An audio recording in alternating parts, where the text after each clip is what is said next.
एक लड़का स्कूल ख़त्म होने के बाद अपने घर जा रहा होता है, लेकिन रास्ते में एक किडनैपर उसे किडनैप कर लेता है और उसे एक साउंड प्रूफ बेसमेंट में बंद कर देता है।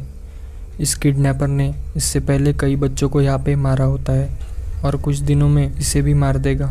लेकिन किडनैपर के वहाँ से जाने के बाद वहाँ का टेलीफोन बजता है, लेकिन हैरानी की बात ये होती है कि ये टेलीफोन कई टाइम से बंद होता है और उस फ़ोन पे यहाँ पे जो बच्चे मरे हैं वो बात करते हैं और इस लड़के को यहाँ से कैसे निकले इस बारे में बताते हैं। अब क्या वो इस बेसमेंट से निकल पाएगा, जानने के लिए इस वीडियो को पूरा देखें। तो चलिए शुरू से जानते हैं। मूवी शुरू होती है 1978 से, जहाँ हम एक फिनी नाम के लड़के को देखते हैं जो अपने स्कूल के बेसबॉल टीम के लिए खेल रहा होता है। फिनी के अगेंस्ट में एक ब्रूस नाम का लड़का खेल रहा होता है और ब्रूस होम रन मार के अपनी टीम को जिता देता है और फिनी बहुत उदास हो जाता है।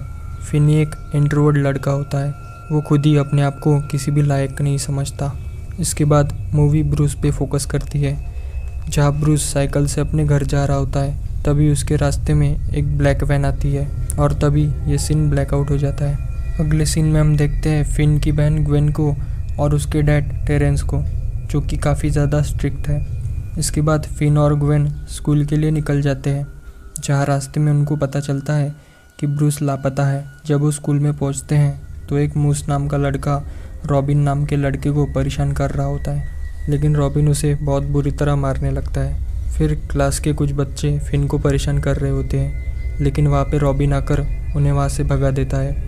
दूसरी तरफ ग्वेन से मिलने राइट और मिलर नाम के दो पुलिस ऑफिसर आते हैं और वो दोनों ग्वेन से पूछते हैं कि तुमने ब्रूस की बहन को क्या बताया। ग्वेन कहती है कि उसने अपने सपने में देखा था ब्लैक बलून, एक वैन और ब्रूस को मदद मांगते हुए देखा था। इसके बाद वो ऑफिसर ग्वेन से कहते हैं कि जिस जगह ब्रूस को आखिरी बार देखा गया था वहाँ इन्हें कुछ ब्लैक बलून्स मिले हैं, साथ ही उस एरिया में एक ब्लैक वैन को भी देखा गया है। और वो लोग ग्वेन से पूछते हैं कि उसे ये सब कैसे पता। ग्वेन बताती है कि ये सब उसने उसके ड्रीम्स में देखा है। स्कूल से जाते वक्त ग्वेन अपनी फ्रेंड के घर पर रुक जाती है। फिर फिन अपने घर आ जाता है और मूवी देखते हुए सो जाता है। जब वो सुबह उठता है तो टेरेंस ग्वेन को एक बेल्ट की मदद से मार रहा होता है, क्योंकि पुलिस वाले टेरेंस के ऑफिस आए थे। दूसरी तरफ हम रॉबिन को देखते हैं और उसके सामने वही सेम ब्लैक वैन खड़ी होती है और उसमें से एक आदमी निकलता है और ये सीन यहीं पर कट हो जाता है, जिसका मतलब अब रॉबिन भी किडनैप हो गया है। और रात तक ये बात फिन को भी पता चल जाती है और वो काफ़ी ज़्यादा उदास हो जाता है। फिर अगली सुबह पुलिस वाले ग्वेन से पूछताछ करने आते हैं। इधर कुछ लड़के फिन को बुरी तरह से मार रहे होते हैं, पर तभी वहाँ ग्वेन आती है और ग्वेन पत्थर से एक लड़की का सर फोड़ देती है, लेकिन वो लड़के इन्हें बुरी तरह मारने लगते हैं और वहाँ से भाग जाते हैं। यहाँ से ग्वेन और फिन स्कूल जाते हैं और स्कूल ख़त्म होने के बाद ग्वेन वापस से अपने फ्रेंड के घर रुक जाती है। यहाँ से फिन अकेला ही अपने घर जाने लगता है और फिर फिन की मुलाकात उसी ब्लैक वैन वाले आदमी से होती है, जिसके हाथ से ग्रोसरी नीचे गिर जाती है। और जब फिन उस आदमी की मदद करता है तब वो आदमी उसे किडनैप कर लेता है। फिर जब फिन की आँख खुलती है तो वो खुद को एक बेसमेंट में पाता है और उसके सामने वही किडनैपर होता है जिसने अजीब सा मास्क पहना होता है। साथ ही पुलिस उसे ग्रैबर नाम से जानते हैं और वो अब तक 5 बच्चों को किडनैप कर चुका है और आज तक उनके ज़िंदा होने के कोई भी सबूत नहीं मिले।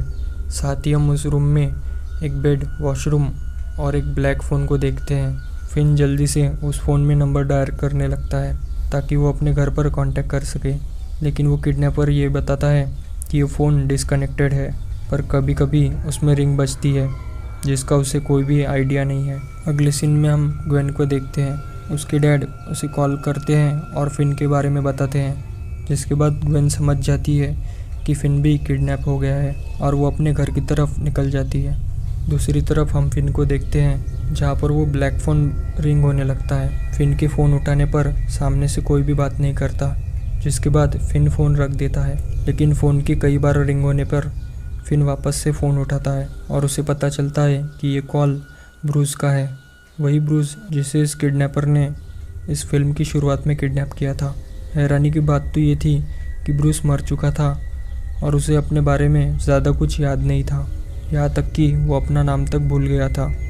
ब्रूस फिन को बताता है कि वॉशरूम के पास एक जगह पर स्टाइल थोड़ी उखड़ी हुई है। उसने वहाँ से भागने की कोशिश की थी, लेकिन उसके पास इतना समय नहीं था, लेकिन शायद तुम भाग पाओ। उसके बाद फ़ोन कट हो जाता है और फिन वहाँ पर गड्ढा खोदकर वहाँ से भागने की कोशिश करता है, लेकिन ये आसान काम नहीं था और फिन इसमें नाकामयाब हो जाता है और फिन वापस से उस ब्लैक फ़ोन के रिंग होने का इंतज़ार करता है। दूसरी तरफ ग्वेन एक सपना देखती है कि किस तरह ब्रूस को किडनैप किया गया था, जिस कारण से वो अपने भाई को ढूंढने के लिए निकलती है। जिसके बाद हमें फिन को दिखाया जाता है। वो किडनैपर फिन के पास में आता है और उसे कुछ खाने को देकर वहाँ से चला जाता है। फिन देखता है कि उस किडनैपर ने बेसमेंट का दरवाज़ा खुला ही छोड़ दिया था और फिन मौके का फ़ायदा उठाकर वहाँ से निकलने ही वाला होता है कि तभी वही ब्लैक फ़ोन रिंग होने लगता है और सामने से कोई बिली नाम का लड़का उसे बताता है कि तुम ऊपर मत जाना, क्योंकि वो किडनैपर तुम्हारा ऊपर वेट कर रहा है ताकि तुम यहाँ से भागने की कोशिश करो और वो तुम्हें इस कारण से काफ़ी मारेगा। और जब फिन चुपके से देखने के लिए जाता है तो हम देखते हैं कि बिली के उस घोस्ट ने फिन को सच बताया था।